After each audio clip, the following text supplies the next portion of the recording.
Welcome to Mindful School Marketing, your go-to podcast for personal and professional growth. We're school marketers, business owners, and moms passionate about connecting other school professionals with tools and strategies for success. We love solving problems, exploring new ideas, and thinking outside the box. Let's transform your school and life starting right now. Welcome to Mindful School Marketing. I'm Aubrey Bursch. And I'm Tara Clays. Today we're joined by Jason Craige Harris. Jason is a strategist and writer working at the intersection of culture, conflict, leadership, and impact. Through his essays, talks, and advisory work, he explores how power, perception, and dignity shape human connection and institutional life. A trusted facilitator and mediator, Jason uses storytelling and humor to help individuals and organizations navigate complexity and pursue accountable, values-driven success. He is the CEO of Perception Strategies and a senior advisor at Pollyanna. Welcome, Jason. Thanks for joining us. Oh, thanks so much for having me. I appreciate you both. Yeah, Jason, we're really excited you're here. And I can't wait to dive into this topic and to hear your wisdom and expertise in action. You come from a very diverse background. So from teaching and leading DEI work in schools to consulting with organizations on leadership and culture. So can you tell us a little bit about how did your journey, the journey lead you to focus on resilience and mindful leadership? Because that's really key to our podcast and something I know our audience would love to hear. Thanks so much for the question. I've been thinking about leadership ever since I was in middle school. I was a student leader, and then by the time I got to high school, I had created our student government experience and wrote bylaws and all of that. And so, and I was also a sort of a youth minister at my church's local youth group. And so I became fascinated about this work of how do we take a group from point A to point B, and what are the skills and tools that are needed? And I think in the earliest days of my learning to be a leader, I probably over-indexed on the external work of leadership. You have to be someone who can string some words together and say something impactful. You need to be able to sort of identify values and mission to drive a group forward. But over time, I became really interested in the inner life of a leader. And part of that was formed in me by going off to divinity school and spending 3 years really thinking about the intersection of ethics, leadership, and the inner life. And what are the kinds of dispositions and habits that a leader has to have in order to lead effectively? And particularly, in order to use power effectively. Leadership and influence, there's tremendous power in being identified as a leader in one's community. And with that power comes, in my view, great responsibility, and also the risk that one might not use that responsibility or deploy that power in a thoughtful, sort of grounded way. And I started to become so interested over time in studying different leadership models. And I would actually study my managers and supervisors, and I would study leaders that I would encounter out in the world when I would go off to conferences, or when I would see challenges in the world. I would study sort of how did that leader address that challenge? And I started realizing oh my goodness, these leaders who are addressing challenges in effective ways are often doing so from an incredibly grounded place internally. And then I would see other leaders who would address things not as effectively. And I started saying, well, why is that? And then realized, oh, wait, it's because there was the pre-work wasn't done. The inner work of thinking about how do I show up in this moment? How do I show up with care and thoughtfulness and groundedness? And just hadn't been done. And part of it is because the exigencies and the urgencies of leadership perpetually pull us outside of ourselves, right?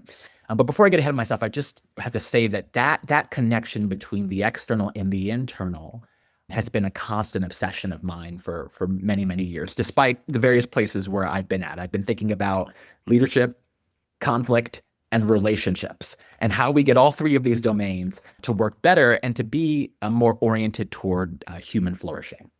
There's so much there. And I know we had a conversation before we started, and I knew this was going to be a really engaging conversation from the outset because of all the things that you've done and the things that you're passionate about, and also how you have mindfulness as part of the definition of what you do, which of course, really fits in well with what we talk about here.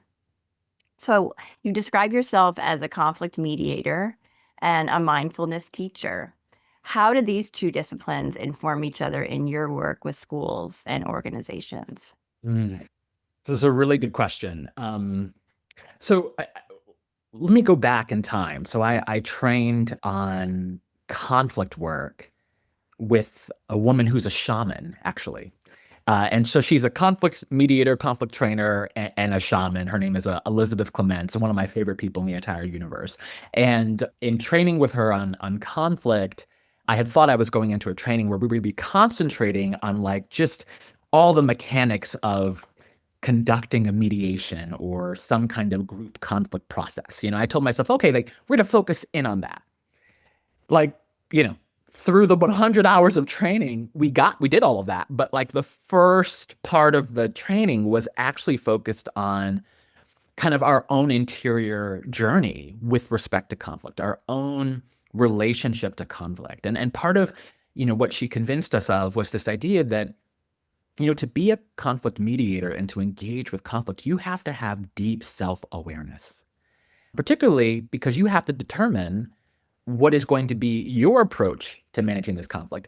And even before that, you have to determine whether or not you're the right person to engage in the conflict work. Like what happens if you encounter something that doesn't involve you, but triggers an element of your own lived experience that's unhealed or unprocessed, right? What happens if the way in which a person in the conflict behaves in a way that unsettles you, and suddenly you are slipping into the dynamic of the conflict?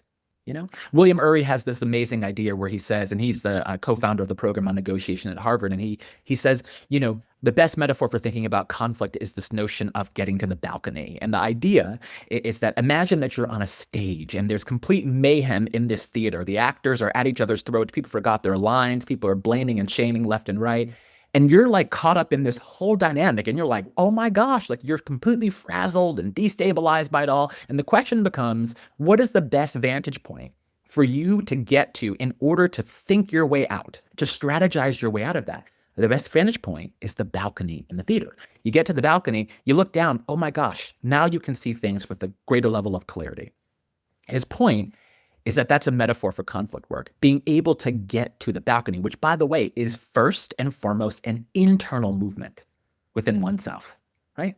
And so this is what I learned in my early days of mediating conflicts was like, wow, I actually have to I got to do some work here internally. And that right there sort of reinforced a pathway that I had already been on for years, which was this pathway around mindfulness and meditation and contemplative practice, which I had been doing for years.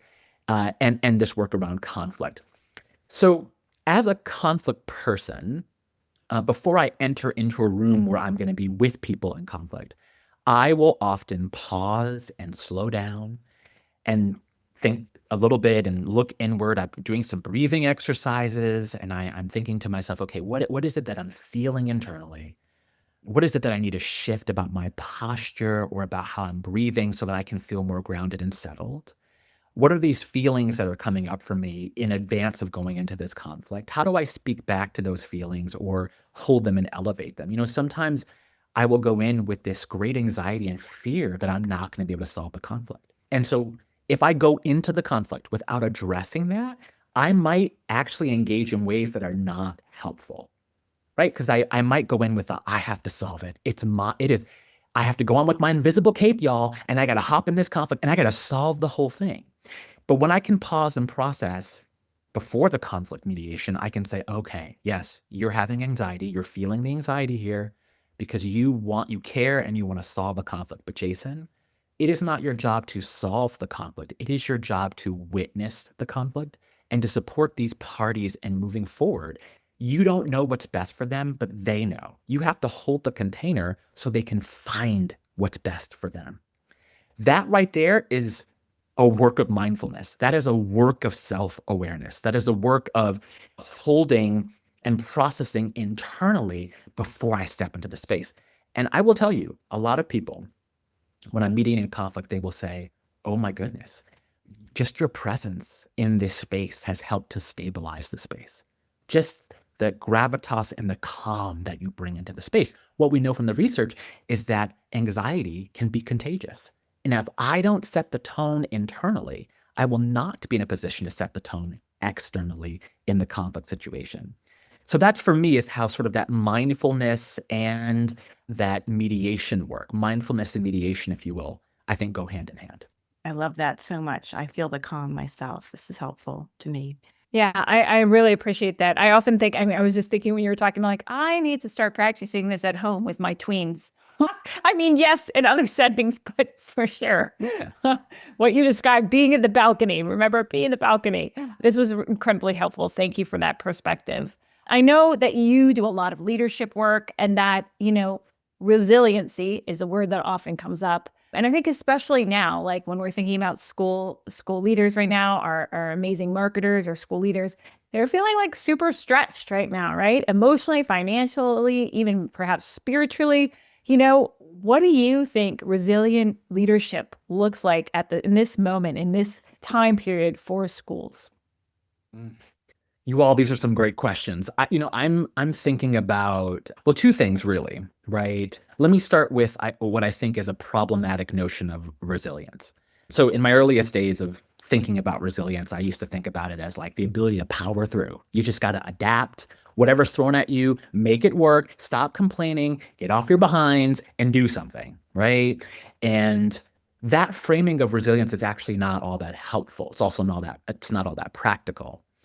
Because it assumes that humans don't have limits. It assumes that one can skip the process of becoming resilient to just be resilient. Like, hey, be resilient. Like, what do you do with that? Like, I hate when people tell me, like, just do it. I'm like, what? What's the process? Give me the how, not just the what. So what I'm learning from the research is that suppression does not equal steadiness. Right. And so sometimes we can think if we just suppress all the unpleasant emotions, we can be resilient. The truth is that what we suppress, and this is kind of the Freudian notion, comes back to haunt us. And so resilience is actually about the capacity that we can cultivate to name what we're experiencing. And the research tells us that if we can name emotions, particularly tricky ones, it can reduce amygdala activation by 30%. Just by naming the boogie person that's looming in the background. If we can name it, we can tame it. If we can name it, we can change it. And so resilience, first and foremost, is about recognizing, gosh, I'm having a challenging day. Gosh, these conditions, both internal to the school or perhaps external in the world, are actually not conducive to my immediate human flourishing. And I just have to name that. And secondly, once I name that, I can begin to think about, am I telling myself a story that disempowers me from any external exercise, activity, or movement? We can tell ourselves stories where the problem is just so massive, so all-consuming that we narrate ourselves out of our own agency to make a difference. And so what I often say to people is like, once you name what you're experiencing, secondly, then you perhaps engage in some self-soothing practices, some deep breathing, some sipping of high-quality H2O, which can help you de-stress over a 20-minute period. Once you do that, thirdly, come on, somebody, Aubrey, I love it. Got to have that water. Then you can begin to question the stories that you're telling yourself that perhaps are limiting your agency. Now, I'm not suggesting that any of us should think of ourselves as immediately, omnipotent, that we have the power to change everything. What I am saying is we do want to remind ourselves of the one small next step that we can take. And that's the work. Like, I can't solve everything. Mother Teresa says, do the thing in front of you. But what's one small next step that I can take? But that's an internal movement to get to that, right? You name the feeling, you process it through these self-soothing, activities, exercises, and then you move into questioning that story and thinking about the agency that it might take to show up. Now, there are two broad practices here for me. One practice is what I think of as routines. What are the daily routines that I can engage in that help me to lower cortisol and adrenaline and to lengthen or extend or expand my capacity to show up in more powerful, more thoughtful ways? And so I actually, every single day, I have a contemplative practice that I do. I do not skip. Now, that's not because I'm a particularly noble person, you all. That's because you don't want to see unmeditating Jason, right? That's the Jason you don't want. You don't want the Jason that hasn't done that work, right? People are like, do you meditate for yourself? No, I meditate for everyone else who's going to encounter me. I want to make sure that I show up with care and thoughtfulness. And so I meditate every single day. I engage in contemplative practice.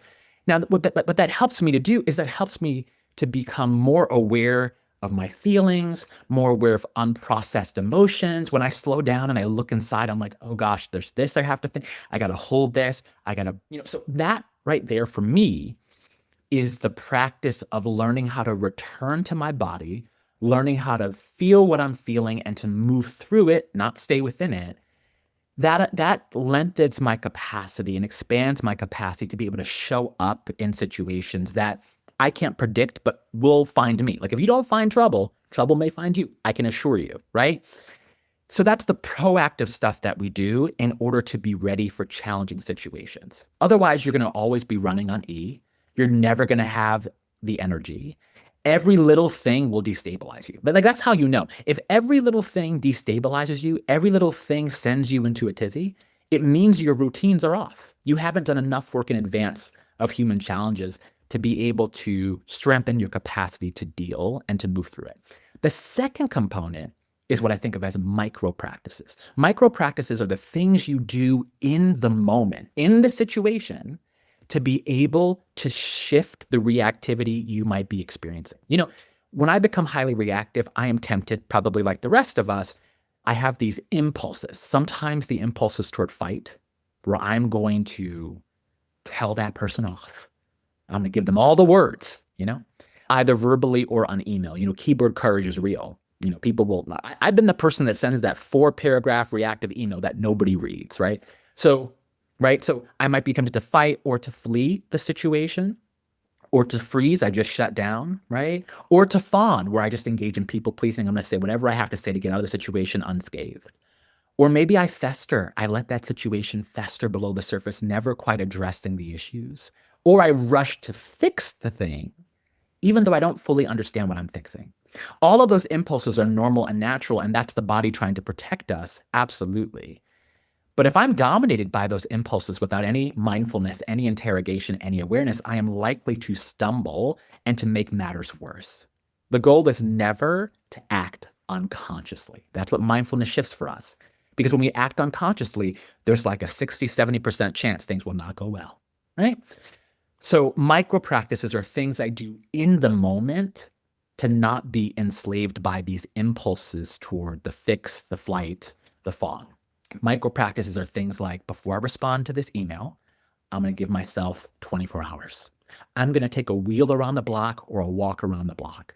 I'm going to do a Thich Nhat Hanh walking meditation, right? I'm going to do box breathing, right? I'm going to do belly breathing. I'm going to do some body scans, right? I'm going to do a self-compassion meditation or a loving kindness meditation before I go into this meeting. Rather than scrolling on Instagram or TikTok or the New York Times, doom scrolling in between meetings, can I pause for 30 seconds to recenter myself before I go into this meeting? Those are the micro practices of things we do in the moment. So there are two things, again, proactive work we do, and then in the moment work we do, routines that we establish, and micro practices that enable what I think of as resilience. Now, Elena Aguilar says that resilience is about our ability to bounce back and to be adaptive, and maybe even not just to survive, but to thrive. Thank you. That's a lot. And I've tried to do some of those meditations, and I always hear that they're so good for you. And maybe in our show notes, you can share some links to some of those so that people can reference them as well. I'm going to talk a little bit about how all of this might apply to our audience, who are people who work in schools. You've talked about how leadership requires navigating complexity and uncertainty. The challenges that schools are facing right now. What are some of the biggest challenges that you see with the schools that you've worked with, school leaders, and what can you offer to help them meet those challenges with steadiness?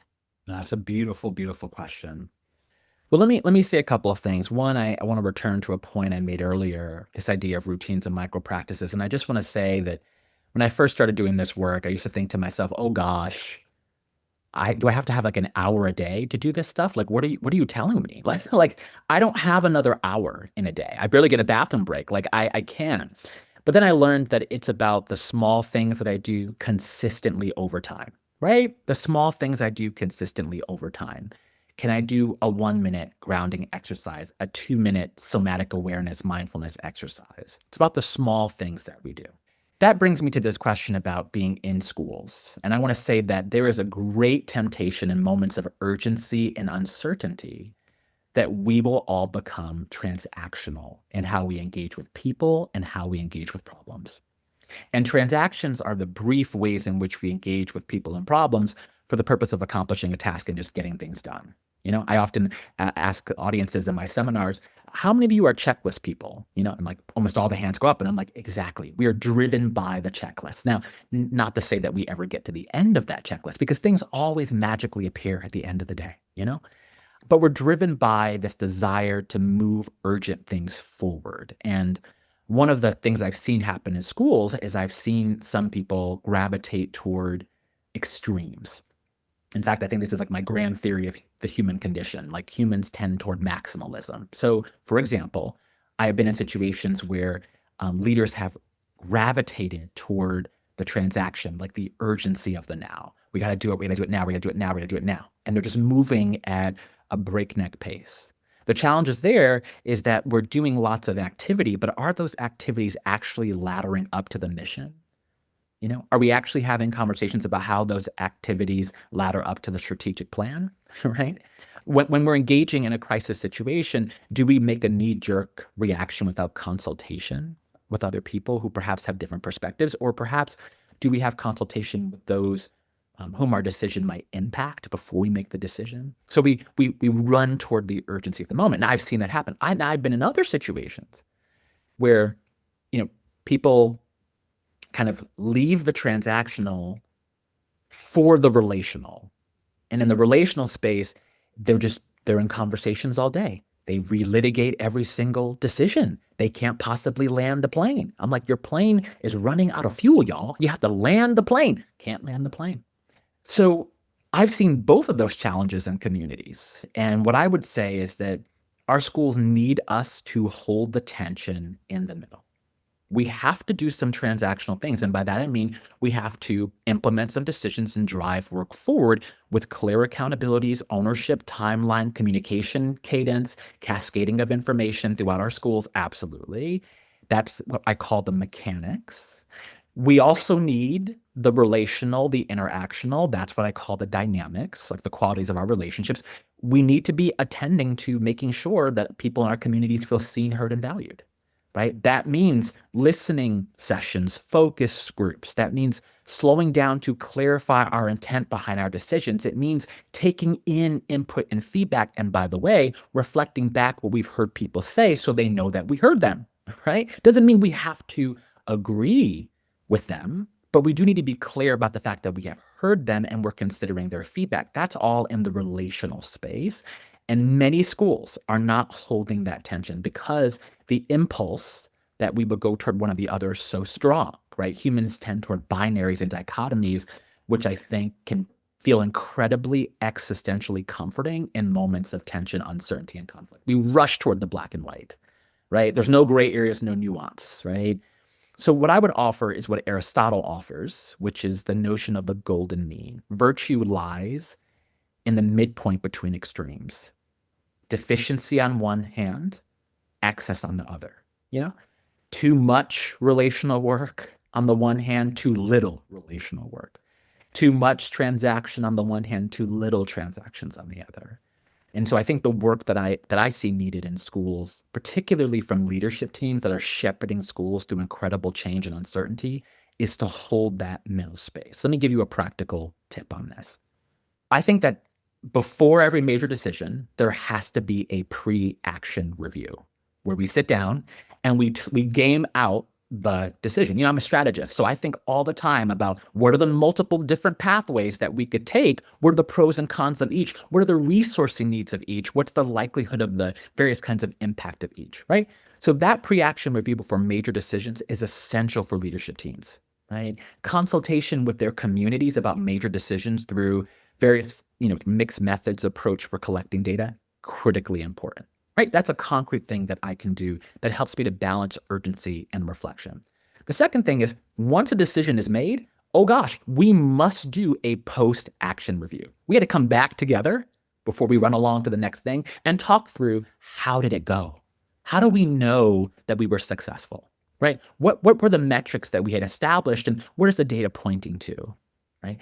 In moments of uncertainty and crisis, it can feel like those things are nice to haves, but in my view, they're essential. Why? Because the research tells us that the teams that are the most resilient, most productive, right, are teams that have psychological safety, freedom from the fear of shame, humiliation, or retaliation, as Donna Hicks might say, or a shared belief in interpersonal risk-taking, as Amy Edmondson might say, and they have a reflective capacity, right? Because how do you learn from your mistakes if you don't reflect on what happened? A lot of teams do not do reflection work. And that is really a challenge. And so I think that in the midst of uncertainty, we hold the tension between urgency and reflection, interacting, transacting, right? The mechanics and the dynamics. We make space to have conversations and we make space for reflection as a part of our routine. That's how we build resilience in the midst of uncertainty and crisis. That's how we engage in adaptive learning. That's so amazing. I think this is such a relevant conversation. I'm thinking about the schools that I work with. Like some of them are considering like big changes within their school, like raising tuition, beyond, the normal amount that's going to impact like stakeholders. Like what is basically you're outlining kind of a system for doing it. Like this is kind of the way that we can work through these things without getting stuck somewhere or going off to one side or another. For example, I see a lot of schools doing that piece where they're transactional. They're like, okay, let's do this, right? But like you said, they're not kind of thinking and reflecting on who are the people who are going to be impacted? What data do we have? What have we thought through the strategy behind this and the potential outcomes and impact? And then there's the others that get stuck in the relational piece where nothing's moving forward. We are mired down, nothing's happening, nothing's moving forward. So I do appreciate that. And I know our schools will as well. So thank you for sharing that. I also appreciated what you said about like that inner work that has to happen. And I think that was a great reminder to all of us. And I would say distractions are real every day and every moment. And so you said like that, almost, I don't want to, being present or being, conscious of like what you're doing is really important and a good reminder for all of us.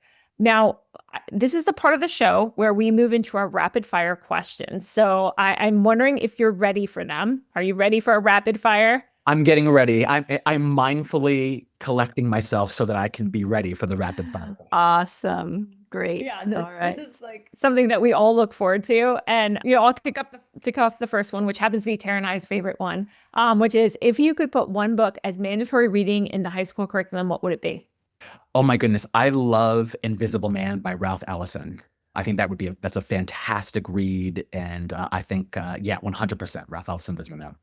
Great. I think someone else has mentioned that too. We have a Goodreads list where we have collected over what we're on episode 100 and some right now. So we have hundreds of books on our list, which is awesome.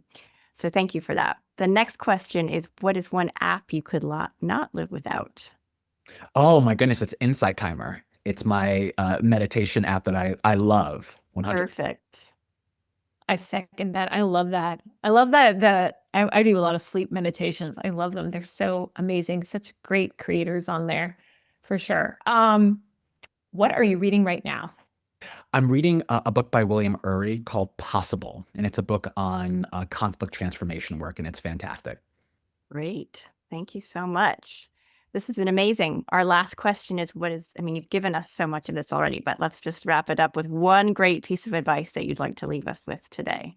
I want to leave you with 3 S's. My 3 S's would be, or maybe it's 4. It would be Soul, the work that we need to engage in internally.